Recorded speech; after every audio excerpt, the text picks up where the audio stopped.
In this week's show, we're going to go over the big question, which is how much further can this market go down? And we're going to look at the data that actually proves, and not only that, but I'm going to go into my recommendations as to what you should do based on that data. Cue the intro. Sports show every Friday, hot take, where's the market, behind the scenes from the car shows to the streets. There's only one show, there's only one show I wanna watch, EDI Sports Show every Friday.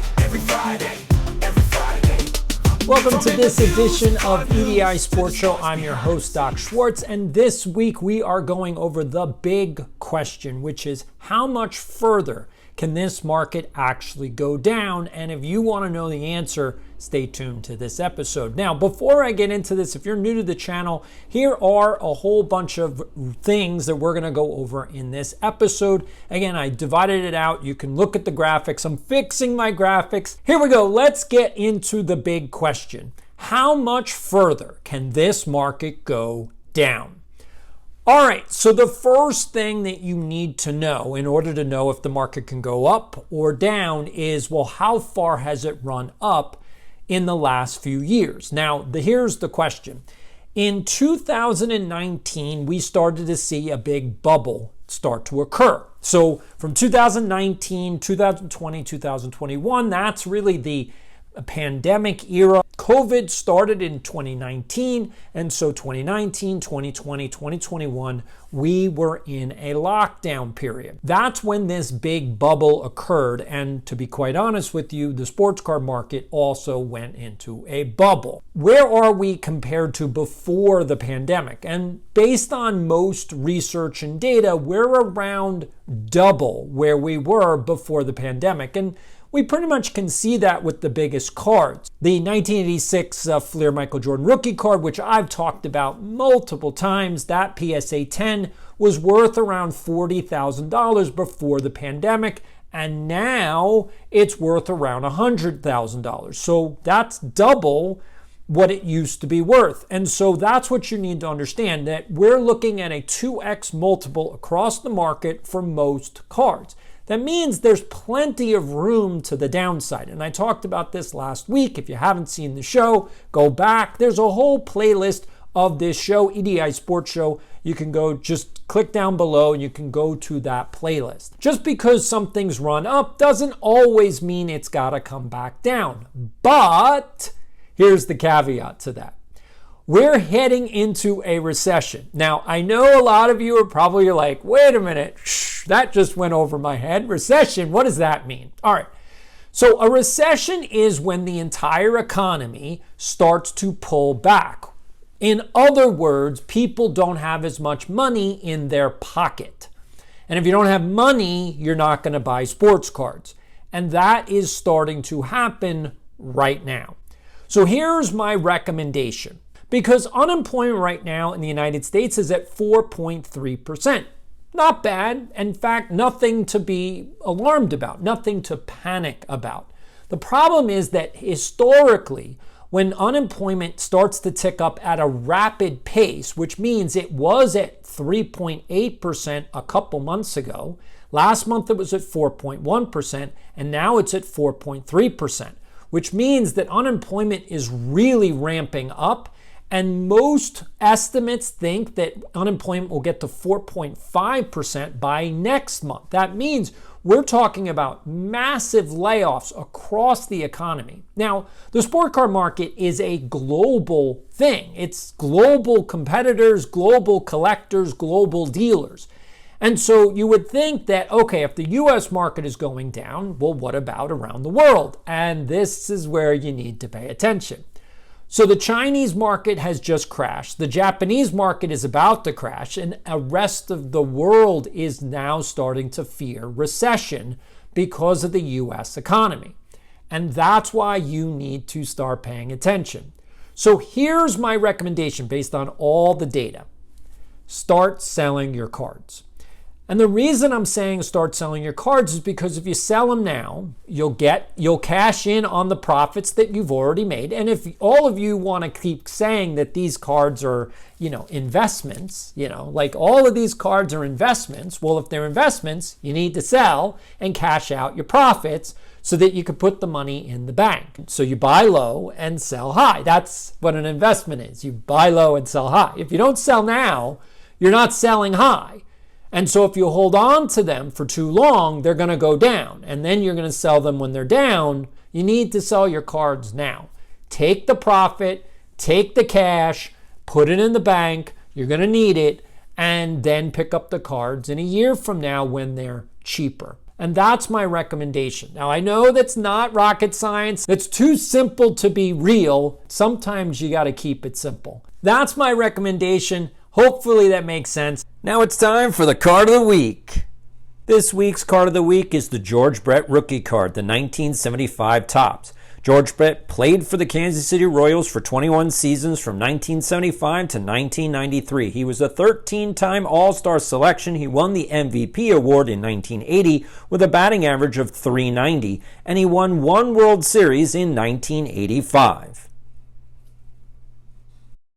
In this week's Where's the Market, we're going to stick with the trend of selling your cards. Since that's my recommendation, what are you going to do? Now, the most common recommendation that most people give when you say, I'm going to sell cards, is list them on eBay. Now, that's not a bad suggestion, except that listing on eBay comes with many, many problems, one of which is you got to actually list all the cards. So you got to take the pictures, you got to make the descriptions, you got to sell the cards, you got to then ship the cards. I mean, there's a lot. And then not only that, but eBay takes a lot of fees. So is there a better way to sell your cards or not? Like, is eBay really the only option? And the answer is no. There are several other options besides using a platform. Now, what I've been doing over the last couple of weeks is I've actually been selling a whole bunch of cards on Reddit. I know, Reddit, of all places.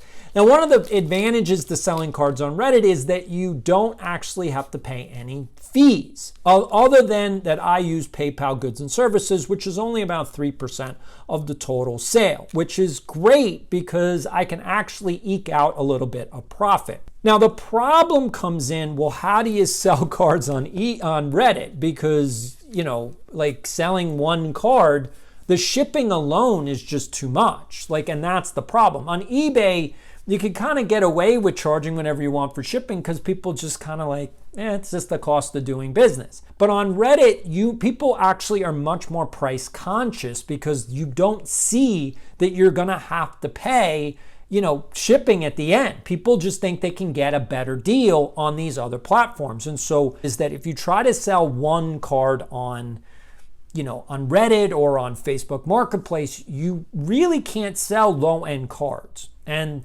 that's where I'm having some difficulty, is because I have a lot of bulk, and my bulk are low-end cards. Like, I have a pack here. This is 50 cards. And so they're worth anywhere between $1 to $3 each. So technically, this pack could be worth up to $100. The problem is that most of them are $1. And you can't sell a pack that's worth $100 for $50. People aren't going to buy that. It's a pack of 50, and I put out a photo of all the cards, and there's nothing that's really standing out. Like, there's no one card where you're like, oh, I'm going to buy that and I'll make my money back, which means that you have to lower the price even more than 50%. And that's what's getting a lot of you into trouble, is because you don't want to sell for less than 50 cents on the dollar. The issue is when you're dealing with low-end cards, you kind of have to if you want to move a lot of cards, which also means if you're trying to flip, you should be paying much less than 50 cents on the dollar. So you should be paying for dollar cards, you should be paying anywhere from 5 cents to 25 cents, so that when you sell them at 50 cents, now you're actually starting to make some profit. All right. So anyway, what I've done is I'm making these packs, and I'm thinking about maybe even doing a website where you can go and see these packs. And these packs are going to be 50 cards or more, or each pack is only going to be only cost you $25 free shipping. Again, $25 free shipping. You're still going to have to pay goods and services, but at least you're getting a huge deal because you're getting the whole pack.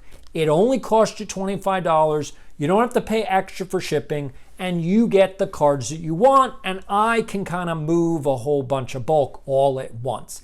I highly recommend that you do this as well, but if you have way more cards than trying to put them together in 50 lot packs, you can DM me right here on Instagram or on X. Let me know what you have, and maybe we can work together in terms of selling your cards, and I'll just take some kind of finder's fee for it. That's it. I won't do anything else. I'll help you sell your cards, and when you sell them, I just take a finder's fee. Hopefully that works, and if you're okay with that, let's get to behind the scenes. In this week's Behind the Scenes, we have another mail day coming in. Yes, I've actually been buying a whole bunch of, single cards. So let's take a look at what's in this one. Let's go, open it up. And so again, I've been selling cards. And so as I'm selling, I am buying stuff for the PC. And so here we go. We got a couple cards, tape on this thing. Don't like this.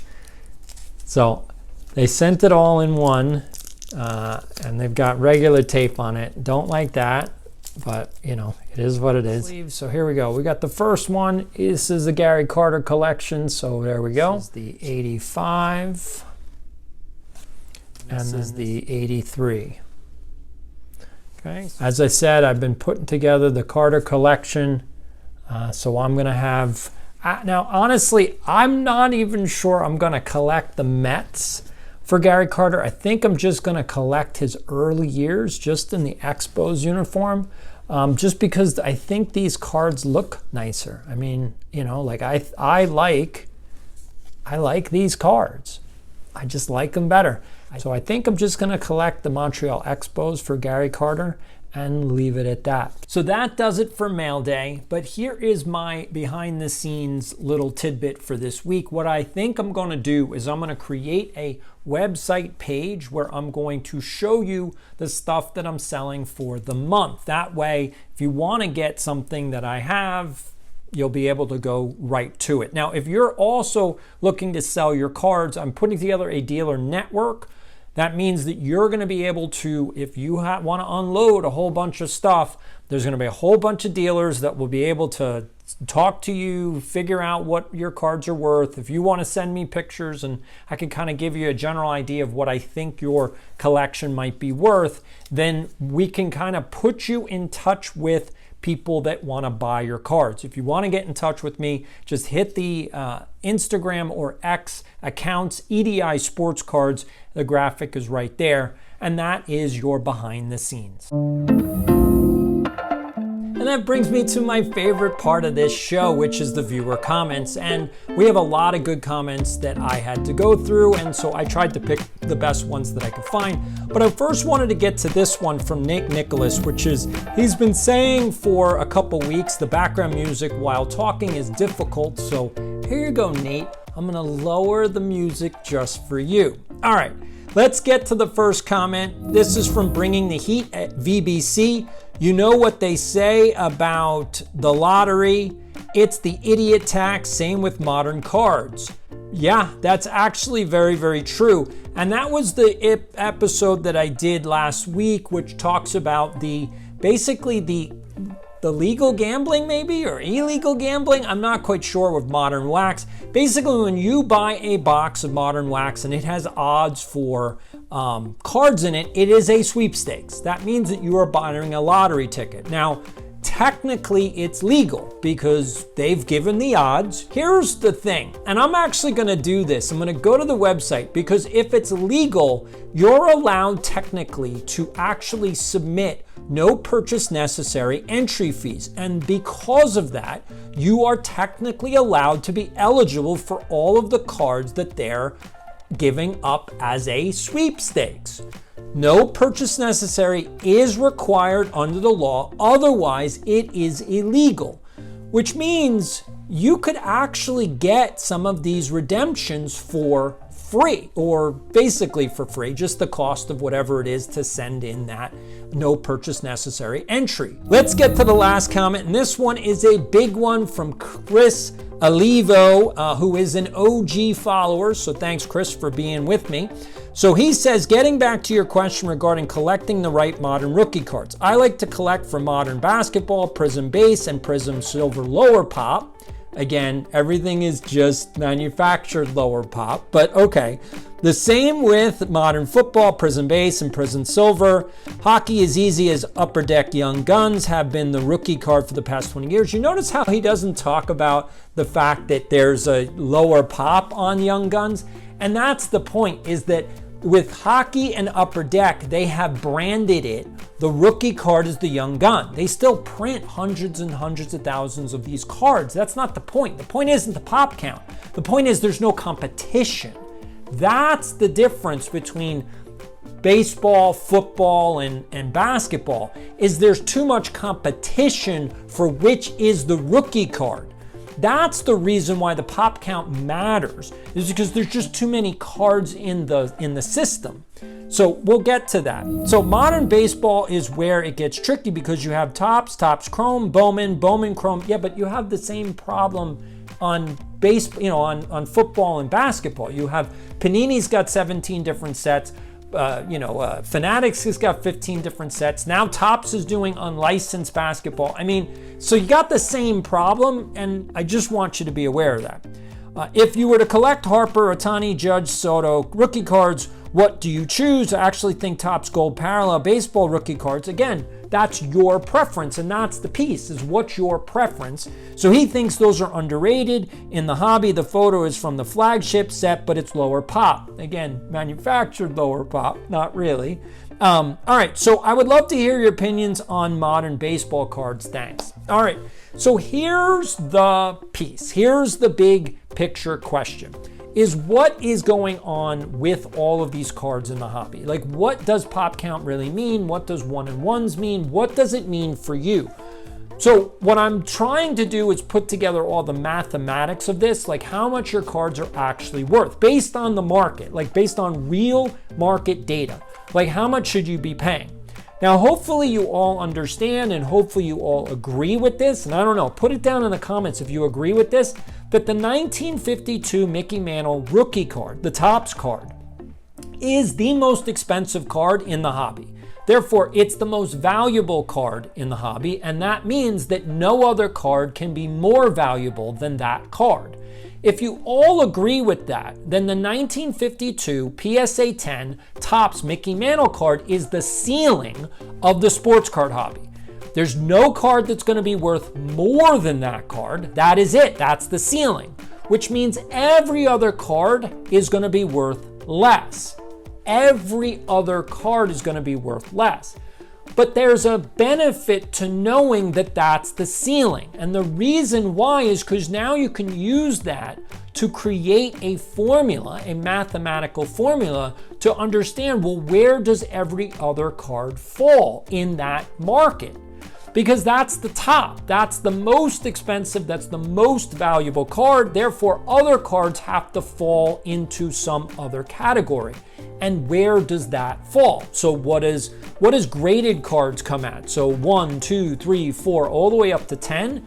Obviously, I don't think there should be that much more of a premium on PSA over SGC. Again, it's personal preference. But yes, there is a hobby, let's say, bias towards PSA. I understand that. That's what the bias is. It's starting to get tarnished because PSA is ruining its own business. I don't know if you guys know, but PSA no longer gives a guarantee on their grading anymore. That's it. If they grade a card and it's fake and you buy it, you're out of luck. PSA does not guarantee its grading anymore. Therefore, you should really be careful about buying a high-end PSA card, because if it turns out to be fake, you've lost all your money.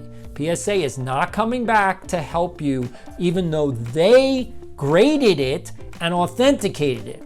Now, SGC doesn't have that, issue right now. They are still standing behind their grading practices. So SGC right now is much more reputable than PSA. I don't necessarily blame PSA for doing this, but PSA has graded so many cards, and because they didn't really have any quality control for many years, they don't know how many fake cards they've actually authenticated.